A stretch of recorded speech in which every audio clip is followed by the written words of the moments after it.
জীবনে এত পাপ করেছি, পাপটাকে তো একটু ধুইতে হবে। বাবার কাছে হেঁটে গিয়ে পাপটা ধুইনি গো, ওই জন্য আবার চলে এসেছি লজেন্স খাওয়াতে।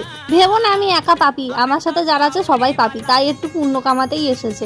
অবশ্য আমরা একসাথে পাপ করি, তো একসাথে পুণ্য কামাতে হবে। তারপরে এখানে চলে এলাম কামারকুণ্ডু ব্রিজে। এখানে দেখো কত জলযাত্রী যাচ্ছিল। এরা ঠিক আগের শনিবারটাই আমরা এসেছিলাম জল ঢালতে। আজ লজেন্স খাতে এসেছি, এই এক ব্যাগ লজেন্স নিয়ে এসেছি আমরা সবাই। আমাদের ঠিক পাশে দাঁড়িয়ে ছিল সিভিল পুলিশ, তোমরা দেখতে পাবে। এই যে আমরা খালি ভাবছিলাম যদি আমরা লজেন্স খাই আমাদের যদি তাড়া মারে, তো আমাদের বাচ্চা পাটিরা ছিল তার জন্য অত কিছু বলতে পারিনি হয়তো।